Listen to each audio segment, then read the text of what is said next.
Hola, ¿qué tal mis amigos? Como siempre me place saludarles. Hoy en un día bastante soleado aquí en el aeropuerto me encuentro para hablar con ustedes del tema de la comunicación en la aviación. No va a ser un video completamente detallado como estoy acostumbrado a hacerle, pero sí les voy a dar más o menos las cosas más importantes para que ustedes comprendan cómo es que funcionan eh, los, eh, los métodos de comunicación que utilizamos y un poquitito de la navegación para que usted aprenda hoy un poco más sobre los temas de aviación. Con mucho cariño para todos ustedes, comenzamos. En esta ocasión les hablaré de los fundamentos básicos de la comunicación y algo breve sobre la navegación. Debido al tiempo, no podré entrar en detalles en asuntos específicos, ya que estos son temas que se enseñan por separados y para poder entenderlos en su totalidad se necesita mucho más tiempo. Esto es solo como una forma de mantenernos unidos aquí en las redes mientras les ayudo a entender los asuntos de aviación que quizás le ayuden a ser viajeros más conocedores y quizás eliminar algunas dudas sobre los vuelos. Empecemos con las cosas básicas sobre lo que es la comunicación por radio. Una onda es un pulso de energía transmitido a través del aire o puede ser otro medio, por ejemplo, el agua. Un ejemplo de una onda es una piedra que uno tira en el agua y causa una pequeña ola al caer. Aunque el agua en sí se mantiene en el mismo lugar, su energía se expande hacia afuera. Una forma de ver esta energía es como parece en esta gráfica de dicha ola formada por la caída de la piedra. Este es un ejemplo perfecto para entender cómo funciona la comunicación y así explicarles un poco sobre esto. Lo más seguro es que cuando usted escucha la radio ha oído hablar de amplitud modulada y frecuencia modulada, mejores conocidos como AM y FM. Vamos a ver a qué se refieren estos términos. Amplitud se refiere a la distancia máxima entre la parte más alta y la parte más baja, o mejor dicho, qué tan alto sube y qué tanto baja y se desplaza la ola verticalmente mientras también avanza horizontalmente. Eso es lo que conocemos como amplitud y se trata de medir la distancia que sube y baja desde el centro. Supongamos que la ola se desplaza a un valor de 2 unidades hacia arriba y 2 unidades hacia abajo. Esto significa que la ola está exhibiendo una amplitud de 4 voltios. Un ciclo es la medida del tiempo que se toma la ola o la onda en repetir sus movimientos entre dos puntos del mismo valor o una altura en la gráfica. Frecuencia de la onda es el total de ciclos repetidos en un segundo, que es lo mismo que decir qué tan frecuente sucede en un segundo. Por eso se llama frecuencia. Debido a que la onda en una frecuencia se repite y se reproduce cantidades de ciclos por segundo, se les nombra de la siguiente manera: Hertz, Hz, o ciclos por segundo; kilohertz, kHz, que son miles de ciclos por segundo; o megahertz, MHz, millones de ciclos por segundo. Voltajes y corrientes aplicadas a una antena pueden producir una onda radial y puede ser transmitida a otras antenas, que convierten esa energía nuevamente en voltaje y corriente. Dicha corriente es medida en amperaje, comúnmente conocido como amps. Corriente es la medida de dichos electrones que se desplazan a través de un conductor. No un conductor de automóviles, nos referimos al método a través del cual se transmite esa electricidad. Por ejemplo, un alambre. Mientras más ancho es el alambre, más energía puede transmitir. Lo mismo sucede con una manguera de agua versus un tubo de agua. Uno tiene más capacidad que el otro. Voltaje es la medida de energía que potencialmente se puede producir entre dos puntos, por ejemplo, los polos positivos y negativos en una batería. Se puede visualizar el voltaje como el volumen o la cantidad de fuerza que se puede transmitir en una manguera o un tubo, como ya mencioné en el ejemplo. Mientras más alto sea el voltaje o energía, más electricidad se produce. Para aclarar mejor este fundamento, vamos a agregar dos cosas más: corriente directa o continua y corriente alterna, conocidos como DC y AC. Corriente continua o directa normalmente fluye continuamente en una sola dirección y con un valor constante, mientras que corriente alterna fluye en ambas direcciones y constantemente cambiando su amplitud. Un generador eléctrico produce energía DC y un alternador produce energía AC. La energía emitida por las ondas radiales transmitidas y recibidas por las antenas son corrientes alternas o AC.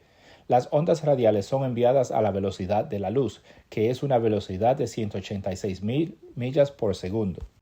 Vamos a hablar de las bandas de frecuencia, debido a que las frecuencias de radio se encuentran entre 3 kHz o 3000 ciclos por segundo y 30.000 MHz, 30 millones de ciclos por segundo. Diferentes efectos en transmisión toman lugar. Las frecuencias de radio son clasificadas en bandas de frecuencia y aquí les muestro un ejemplo.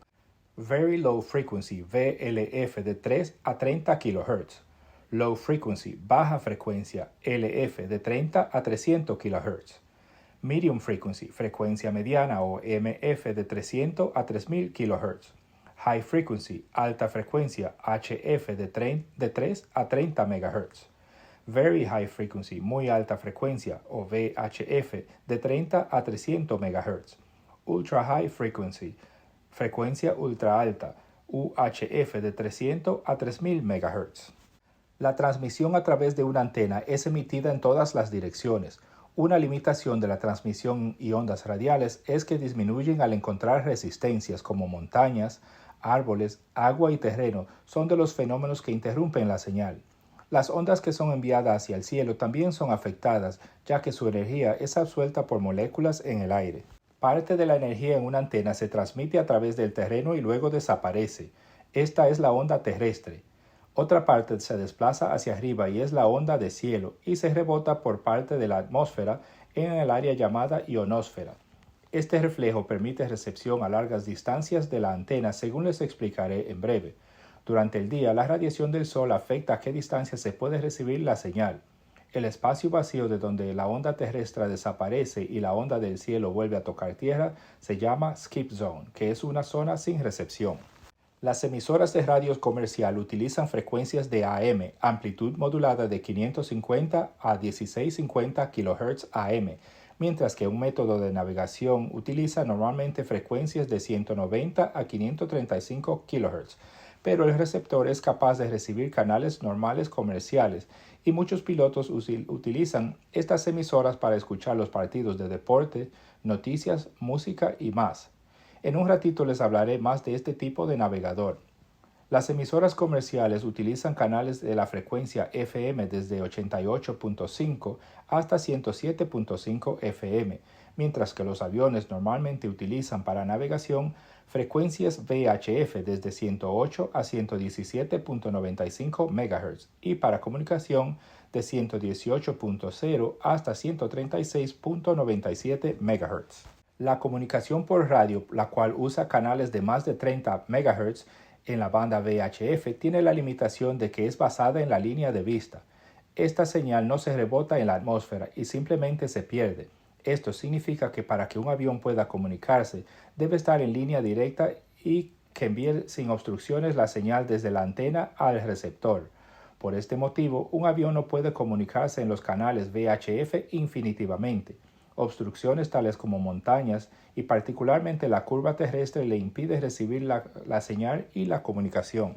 Cada cierta distancia el piloto deberá de cambiar de canal según se le instruye por el controlador aéreo, quien le indicará cuál es el próximo canal para utilizar y el nombre de la estación quien tomará control de la aeronave.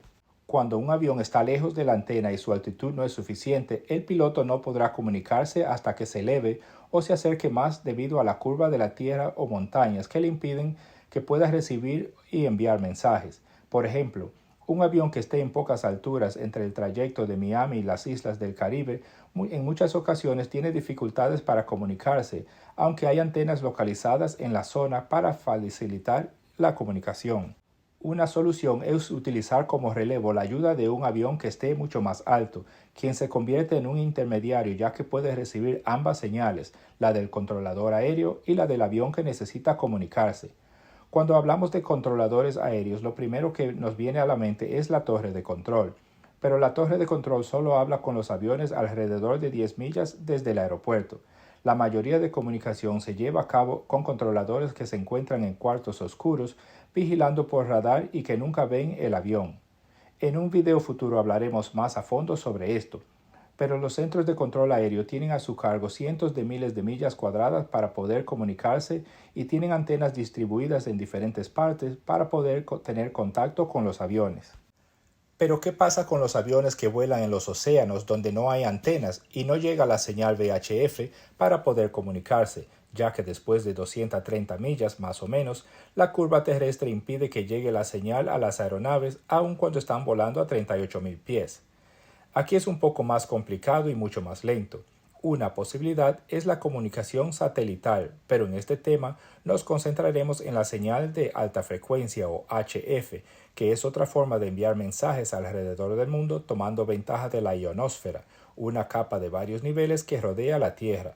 Este tipo de comunicación utiliza frecuencias de 2 a 30 MHz y tiene un alcance de entre 2.000 y 4.000 millas de distancia, debido a que la señal se rebota en la ionosfera para que la señal utilice lo que llamamos la señal onda del cielo.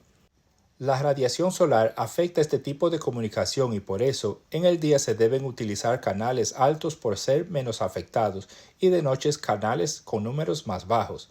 En aviación, esta forma de comunicación utiliza un intermediario entre el avión y el controlador aéreo. La compañía AirLink Direct provee servicios de control aéreos a larga distancia en centros localizados en San Francisco, California y New York.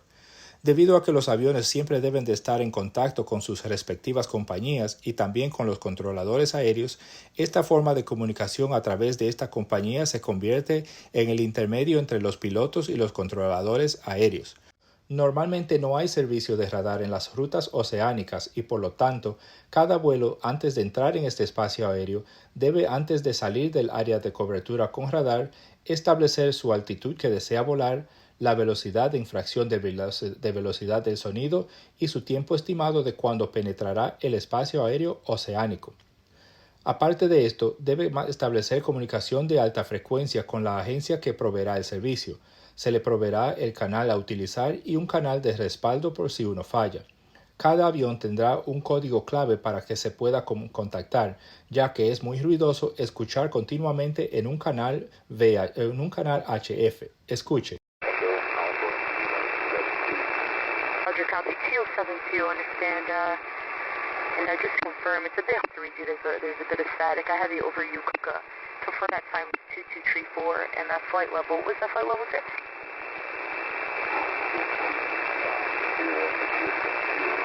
Roger, level 250, and what was that estimate for Fox Lima Uniform Papa Sierra? Una vez en el océano, deberá también reportar dónde sea requerido su localización actual, hora que llegó allí, altitud, su tiempo estimado de llegada al siguiente punto donde debe reportar, también el nombre del punto que le sigue a ese y su cantidad de combustible a bordo. Si por alguna razón necesita cambiar de altitud, velocidad o desviarse de la ruta por el mal tiempo u otra razón, deberá avisarle al intermediario, quien avisará al controlador y trata de coordinar la autorización. Debido a la cantidad de aviones en el área usando el canal y la congestión de frecuencia, a veces conseguir la coordinación puede tardar mucho tiempo y por eso los pilotos deben de estar alertas y tomar decisiones a tiempo, ya que sus aeronaves se desplazan a altas velocidades mientras se acercan cada vez más a la zona que desean evitar. Una vez salga de la zona oceánica y está de nuevo bajo vigilancia de control radar, el piloto habla directamente con el controlador y es nuevamente mejor y mucho más fácil la comunicación. Pues los aviones tienen muchas antenas dependiendo su uso y para el motivo que se utilizará. Por ejemplo, este avión tiene aquí antenas en la cola que son para navegación. Tenemos antenas como esta que es para el propósito de poder localizar el avión en caso de una emergencia, es decir, el transmisor de localizador de emergencias. Tenemos las antenas de comunicación para los radios acá arriba y también puede tener antenas debajo para recibir, este no veo que tiene, pero muchas veces tienen antenas para recibir información sobre la navegación hacia la pista. Por ejemplo, este que está aquí, este sí tiene antenas de ese tipo. Tiene una antena acá arriba que parece como si fuera una piedra, es una antena. Aquí tenemos otra antena más y debajo del avión tenemos más antenas que son todas para diferentes motivos y recibir señal que son necesarias dependiendo del equipo a bordo. Si tiene GPS, si tiene el avión está equipado para volar por instrumentos, etc. Así que esos son de los diferentes tipos de antenas. Hay aviones con mucho más o con más diferentes tipos de sensores. Si tiene radar del tiempo, también tiene antena para eso. Así que esas son de las diferentes antenas, les muestro aquí para que ustedes sepan que todas esas cosas que ustedes ven que salen, todo tiene un propósito, todo tiene un motivo de existir. Ahora hablaremos brevemente de la navegación. No les podré dar todos los detalles sobre navegación, pero algo para que tengan una idea. Hoy en día es mucho más fácil en aviones debidamente equipados con GPS para navegar. Estos sistemas funcionan tal y como les hablé en un video que hice sobre las coordenadas de longitud y latitud, usando varios satélites que envían señales que el receptor interpreta y de esta forma, con alta precisión, poder navegar en cualquier parte del mundo. Pero nos concentraremos en este video en los sistemas de navegación tradicionales que son basados en equipos instalados en tierra y que el avión detecta con receptores instalados a bordo. El primero es el más antiguo y el menos que tiene uso hoy en día. Este es el que mencioné anteriormente que sintonizan los pilotos a veces para escuchar emisoras comerciales. Nos referimos al buscador automático de dirección conocido como ADF, Automatic Direction Finder, ADF. El canal correspondiente es sintonizado por el piloto y la aguja del indicador apunta hacia la estación todo el tiempo, sin importar a dónde viaja el avión. El piloto deberá girar su aeronave para llegar hasta ella. La pantalla de navegación consiste en una esfera que tiene los puntos cardinales de una forma fija, donde el norte está siempre hacia arriba o la nariz del avión, o con una esfera que gira junto con el avión y le indica continuamente qué dirección debe de volar para llegar hasta ella. Es más complicado utilizar el indicador que es fijo, ya que requiere cierto nivel de aritmética de parte del piloto. La estación debe de ser identificada por el piloto usando un nombre específico para esa estación. Para esto se le asignan 3 letras para ser identificadas por el piloto usando códigos Morse. En un momento les muestro qué es esto de código Morse. Pero la razón de esto es que puede ser el caso de que el piloto esté recibiendo la señal de otra estación que no es la que desea, pero utiliza el mismo canal. Con esta identificación se puede estar seguro de que la estación está correcta. Porque las estaciones comerciales no dicen sus nombres continuamente, no se utilizan para navegación, pero el receptor las recibe igual y es capaz de hacerlo igual que los canales que son designados para esto. Este tipo de navegación es afectado por interferencias por volar en las costas y por tormentas eléctricas. El piloto puede navegar yendo directamente a la estación manteniendo todo el tiempo la aguja en la nariz del avión, pero esto resulta en una trayectoria en una curva debido a que el viento sopla y empuja continuamente fuera de la ruta inicial el avión. Es el piloto que debe de calcular cuánto debe de girar la aeronave hacia el viento para permanecer en la trayectoria, y aquí estoy simplificando esto, pero es un poco más complicado para entender cómo hacerlo. Algunos de estos sistemas tienen uso para ayudar al piloto a determinar su localización durante un aterrizaje por instrumentos, y también existen aterrizajes por instrumentos que son específicamente basados 100% en la señal de un sistema de estos. Estos se llaman aproximaciones NDB o NDB Approach, como el nombre en inglés. Ahora hablemos de los sistemas de navegación por VHF, que es más moderno, pero también poco a poco está siendo reemplazado por los GPS. Este es el VHF Omnidirectional Range, conocido mundialmente como VOR o VOR. Este sistema envía una señal en todas las direcciones o 360 grados llamados radiales y por lo tanto su nombre omnidireccional. La señal es detectada por el equipo a bordo con uno de los canales entre 108.0 y 117.95 MHz y el piloto gira la pantalla del receptor para alinear la aguja y ésta le dirá qué rumbo debe de tomar para llegar hasta la estación si así desea o alejarse de la misma. Al centrar la aguja, el indicador le dirá al piloto en qué radial el avión se encuentra en relación a la estación. También la palabra TO, to, que quiere decir hacia, y es la dirección a volar para llegar a ella, o le dirá from, desde, que es el radial donde se encuentra el avión en relación a la estación, o la dirección más o menos que debe de tomar para alejarse de la misma en ese radial. El piloto puede volar utilizando cualquiera de los 360 radiales que son emitidos por la antena Por lo tanto, este sistema permite utilizarlo como método de navegación y es uno de los sistemas utilizados para la navegación en las aerovías. Con dos receptores a bordo, el piloto mantiene la ruta del receptor que quedó atrás hasta llegar a interceptar la señal del que está delante, pero también se puede hacer con un solo receptor. Algunas estaciones tienen la posibilidad de emitir una señal que también dice la distancia de la estación y un avión equipado con un medidor de distancia se le facilita más la navegación. Este sistema también puede detectar la señal de donde se requiere girar para seguir en la ruta. Igual que el ADF que mencioné, el VOR también requiere que los pilotos estén seguros de que reciben la señal correcta una vez esté sintonizado el canal. Para hacerlo, también esto se hace a través de un código Morse. He aquí un ejemplo.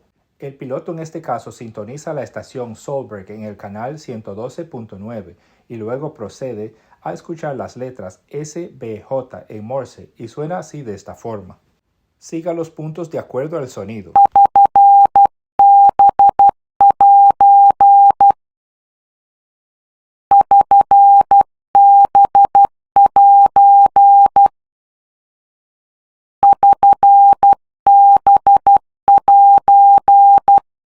Una vez identificado positivamente, el piloto puede navegar con esta estación.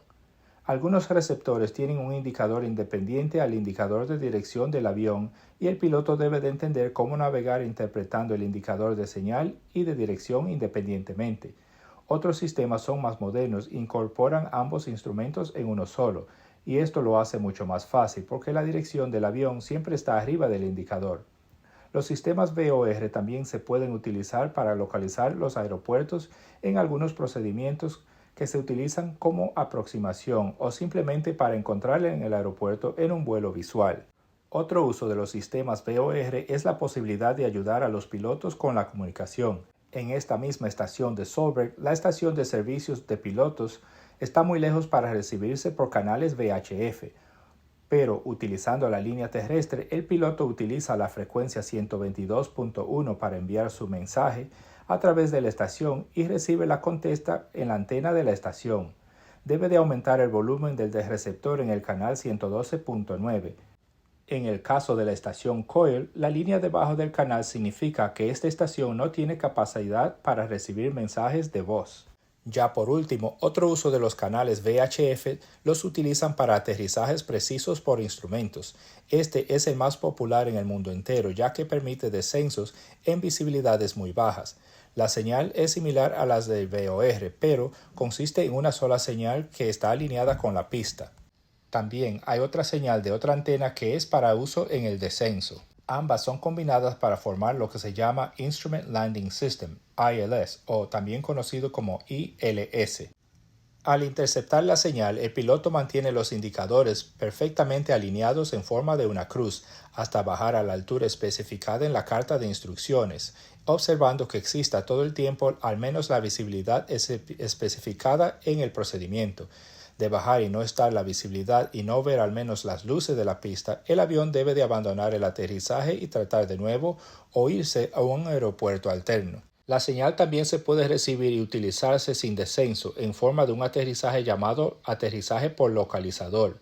Tiene más limitaciones ya que no da aviso de descenso. También hay casos en que la señal también es emitida del lado contrario de la pista y se puede usar para aproximaciones si una existe, pero también con muchas limitaciones porque solo da dirección en sentido opuesto a lo normal, haciéndolo más complicado. Ya hoy en día existen los aterrizajes por GPS y poco a poco están tomando mucha fuerza en aviones modernos que están equipados. Pero mientras tanto siguen vigentes los aterrizajes con equipos en tierra y solo quería mencionar las posibilidades del GPS para complementar un poco más este video. Será hasta la próxima. Pues ahí estuvo esa información, espero que les sea útil y que ustedes ahora comprendan de cómo es que funciona la comunicación, lo que es la línea de vista, el efecto que esto tiene y cómo limita esto a la comunicación en la aviación. Quizás aprendió un poco sobre lo que son las bandas y las frecuencias. Si no lo sabía, sé que muchos de ustedes ya son quizás expertos en estos temas, pero la intención es ayudar y educar a los que no saben para que aprendan más y lo hago con mucho cariño, con mucho respeto y espero que les sea útil. Nos vemos en la próxima cuando haga otro video de algún otro tema que sea interesante para todos ustedes. Me despido, hasta la próxima. Se me cuidan. Bye.